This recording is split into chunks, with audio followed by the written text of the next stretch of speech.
This happened a few winters ago. About 6 months after finalizing my divorce, I desperately needed a reset. My girlfriend at the time, Christina, suggested we take a trip somewhere quiet, away from the chaos I've been dealing with. We found a rental on a lake in upstate New York and booked it for a week without much thought.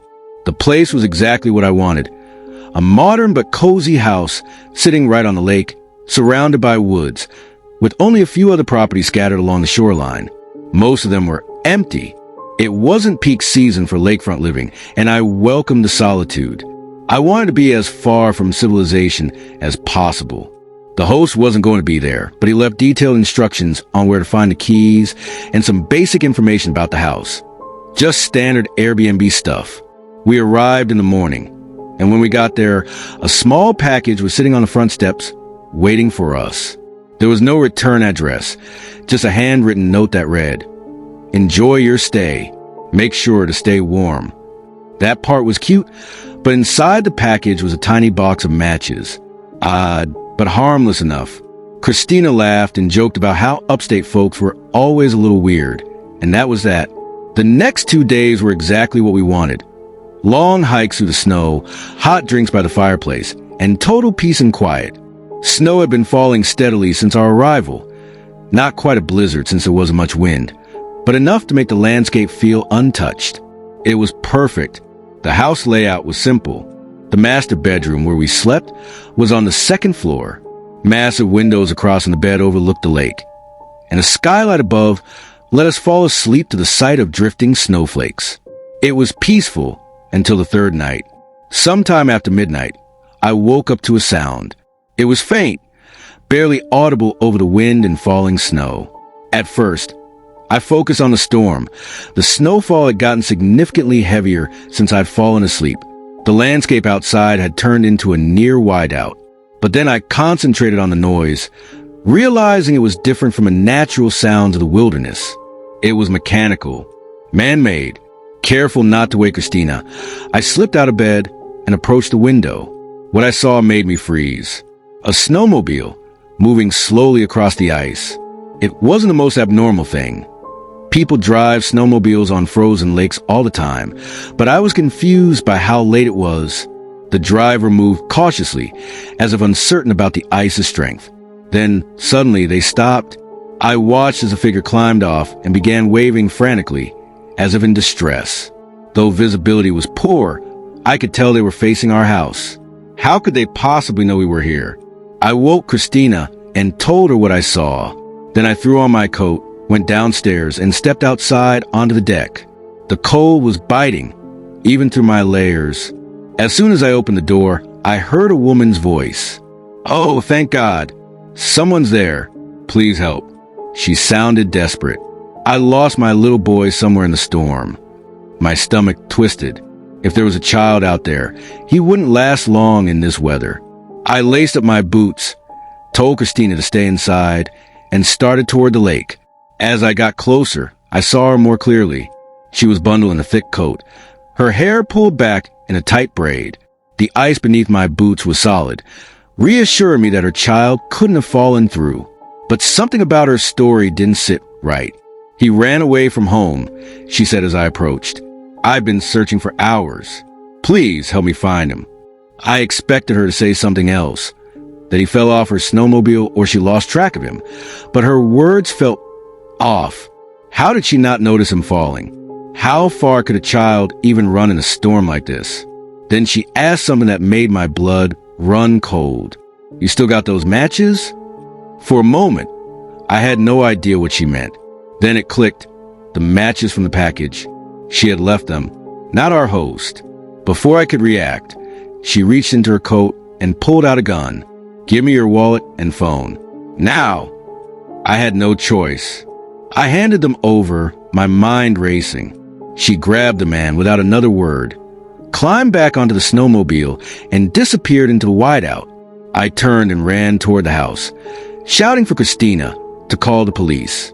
When I burst inside, she was already on the phone, shaking as she tried to explain what happened. The police arrived about an hour later, but by then, fresh snowfall had already covered the woman's tracks. Christina was hysterical, but I felt nothing but anger. I had come here for peace.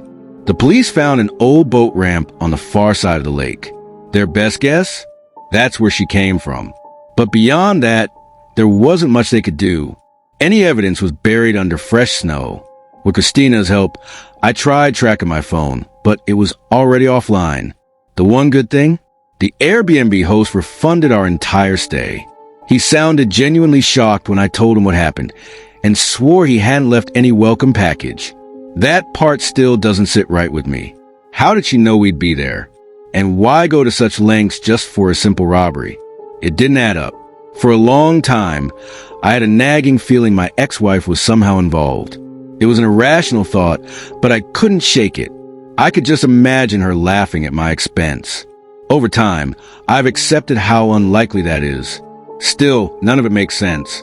Even now, I don't understand why someone would go through all of that, unless they were just seriously messed up in the head and got some sick pleasure out of it. My family owns a lake house in Northern California that we visit for a couple of short weeks each year during the prime summer season. It's a 2-story house with an attic. When my younger sister and I were little, we used to climb up there with sleeping bags and pretend we were camping. We even brought our puppy with us. There was a single window in the attic where we would peer out and watch the lake below. We loved spying on people and giggling about their antics. As we entered our early teens, the attic became too cramped for both of us to comfortably stay there, so our little tradition came to an end.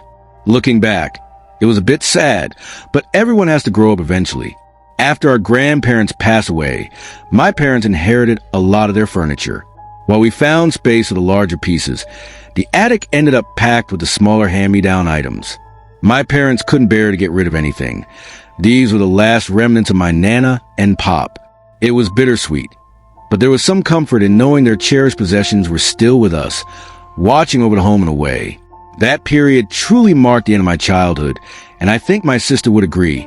As we got older, it became harder for my family to make trips to the lake house due to my studies and my parents' demanding jobs. At best, we could manage a single week-long visit. My parents didn't want to rent the place out in our absence, fearing that tenants would damage or steal their antiques. For most of the year, it remained empty, only maintained by landscapers. A few years ago, however, my parents met a local elderly veteran who worked as an antique restorationist. He seemed trustworthy, and they signed a year-long lease with him. He was a short, disfigured man with white hair and a greasy, unkempt beard. His voice was gravelly and unsettling. We all found him a little odd, but my dad bonded with him over their shared military background. My dad reassured us that none of us could truly understand what it meant to lay your life on the line for your country. He believed that this man deserved a good deal on a place to stay. My sister and I didn't have much say in the matter, but I can admit the man seriously creeped me out. Beyond that, we were frustrated that the lease meant we couldn't visit the lake house that summer. But my parents needed the extra income for college expenses, so we eventually let it go. While my parents trusted him, they still checked in through reports from the landscapers. They wanted to make sure he was doing okay, and that the house remained in good condition. Some might call it invasive, but he was getting a fantastic deal on the place, and it wasn't like he could maintain it himself. At first, he seemed like a decent tenant. That changed when the landscapers called my mom with disturbing news. They had noticed him sitting oddly on the porch, watching the children playing by the lake. They also reported other behaviors I won't repeat. My mom, a deeply compassionate woman, was horrified by the thought of a potential predator living in her beloved lake house. She spent months pressuring my dad to evict him, arguing it was irresponsible to keep him there. Eventually, my dad gave in. When the lease ended, my dad tried to be gentle. He respected the man's service and lied, saying they needed to do major renovations that would leave the house without electricity or plumbing for months. The tenant left without much resistance. He hadn't been paying much, and my parents assumed he would find another place easily. My mom wanted him gone as quickly as possible, so we even paid the landscapers extra to help move his belongings. I won't lie, I was relieved. It had always felt unsettling knowing someone like him had free access to our home. About a year later, My sister graduated college, and my parents decided it was a perfect excuse for a summer trip back to the lake house. They had recently adopted a black lab mix named Bear, whom my sister hadn't met yet, so she was especially excited. By the time we arrived, the sun was setting. We left Bear inside while we grabbed dinner in town, since there were no groceries in the house. Before leaving, I noticed Bear acting strangely. His ears were perked up, and he paced anxiously like he was waiting for something. I chalked it up to restlessness from the long trip. We weren't gone long, just enough time to eat and let the heat die down. But when we returned, something felt deeply off. The moment we stepped inside, I saw a Bear sprawled out at the foot of the stairs, panting heavily. My sister screamed when she noticed the blood pooling beneath him. My mom immediately pulled out her phone, likely to call 911. My dad, without a word, rushed to the kitchen and grabbed a knife. I followed his lead, and the two of us moved cautiously through the house, searching for an intruder. When we reached the top floor, my dad suddenly motioned for me to stop. It took me a moment, but I soon realized what he was looking at. The attic hatch was open, not wide open, just cracked enough to reveal the faint glow of a flashlight from within. I'm not proud to admit it, but I was frozen in fear. If not for my dad, I don't know what would have happened. Without hesitation, he yanked the hatch open and climbed up the ladder. I didn't follow, I couldn't. I listened, expecting to hear a struggle, but there was nothing. A few moments later, my dad descended, looking eerily calm. He whispered to me that it was our former tenant. I could see the conflict in my dad's expression. He wasn't sure what to do. My mom soon ran upstairs, and when she learned what was happening, she erupted into screams. She had already called the police, so there was nothing left to decide. When the police arrived, they climbed up and dragged the man down. He looked frail, in terrible shape. My dad seemed filled with pity. They found our house key in his pocket, which enraged my mom since my dad had assured her he had changed the locks. Fortunately, Bear survived, though he had suffered serious injuries. Despite everything, my dad refused to press charges, no matter how much my mom and sister begged him to. That was one of the biggest fights my parents ever had. I never understood why my dad sympathized with someone who had nearly killed our dog. This all happened a year ago, and we haven't been back to the lake house since. I hate to say it, but the experience shattered my childhood memories of that place. I don't know if I ever want to go back. It was the summer of last year, and I was 20. My name's Kevin. My buddy James comes from a super rich family. His dad is a top IP lawyer who works with the U.S. government or something like that. They own several properties across the country, plus a few abroad. That's the level of wealth I'm talking about. One of their places is on a large, secluded lake. It's not so huge you can't see the houses across, but swimming across would take a serious effort. James' parents were almost never there, so he had free reign of the house, often inviting friends over, of course with permission. Being on the lake gives this invincible feeling. It's not like the beach at all. It's hard to explain, but it feels exclusive, like you're in a special place. Hopefully, one day, I'll be successful enough to afford something like that. Like I said, the lake is remote, large, fancy homes around it, but most of them are often empty. Many are vacation homes, barely used, which is a shame. The upside, though, is that James could throw wild parties with no worry of police calls. But this time was different. It was just the two of us, wanting a quiet night. I had just broken up with my girlfriend after 3 years, and I needed some time with a friend. We were on the dock, having beers when I saw a light flickering across the lake. It was late, and at first, I thought it was just sunlight reflecting off something. But even when I shifted my head, it stayed there, flickering like someone was turning a light on and off. I told James, and we both focused on it, trying to figure out what it was. Then we realized it wasn't random. It was a pattern. 3 short bursts, then 3 longer ones, and back to 3 short ones. James suddenly snapped his fingers and said it was Morse code. I stared at him, asking when he learned Morse code. He didn't know it, but recognized the pattern as SOS. I doubted it, but checked on my phone, and he was right. I felt dumb, but I'm not one for random facts. The flashing went on for a bit, then stopped. We stared, unsure whether it was a prank or someone genuinely in danger. James wanted to call the cops right away, but I reminded him we were underage and had been drinking. I was dealing with a DUI charge, so I couldn't afford any more trouble. James wasn't happy about it, but he was conflicted too. We couldn't think of any other explanation, so we decided to check it out ourselves. If it turned out serious, we could call the cops then. We went inside, and James grabbed some switchblades his brother had lying around. His brother was a strange kid. James insisted on driving around the lake to the house, but I was too nervous. I didn't want to risk driving. We ended up deciding to take the kayak instead. The first part was fun, like an adventure, but as we got further, the vibe changed. The sun had set, and while it wasn't pitch black, it was harder to see. The light from the houses helped, but it was still eerie.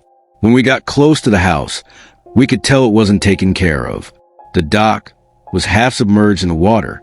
The flashing light had stopped, and that made things worse. We tried tying the kayak to the dock, but it was unstable, so we brought it closer to the yard instead. We were both nervous, but trying to act calm. The house, like others, was big, but clearly neglected. James started freaking out and suggested we leave, but I reminded him there was no service on the lake, and we couldn't make a call until we were back at the house. I told him we'd explored abandoned buildings before, and this wasn't much different. He didn't love the idea, but agreed. Instead of going to the front door, which seemed too obvious, we circled the house. We found an unlocked window and snuck inside. It wasn't just abandoned, it was stripped bare. No furniture, no personal items, just an empty shell. We moved quietly through the house, trying to find the stairs. Finally, we did, and we slowly crept up, knowing the light had been coming from the second floor. At the top of the stairs, we reached a hallway that led to the room with the light. I pressed my ear against the door and heard nothing. I glanced at James, and he nodded. I pushed the door open.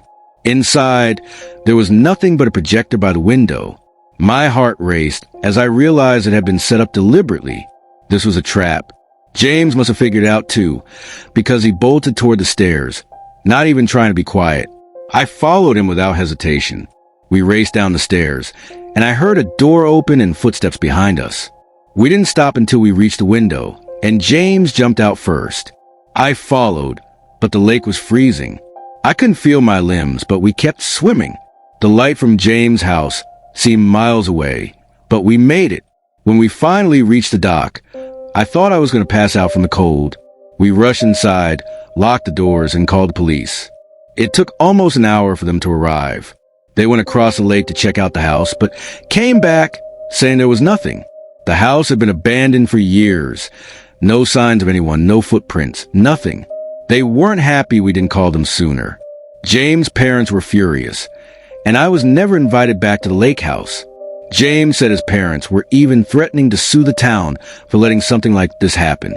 I still don't know what happened that night. Who set up the trap, or why? I don't think I want to know. Most of my friends think it was a trap, but I can't shake the feeling that whoever was involved had second thoughts at the last moment. Whatever their plan was, I'm just glad we didn't find out.